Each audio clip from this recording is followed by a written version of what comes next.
Now we will do Sarvamgasana, which is called asana of all diseases.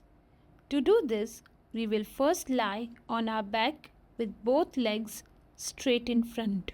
Raise both legs together at 90 degree. Then lift the waist a little and lift the body to the shoulder straight. And then stop for a while and breathe continuously.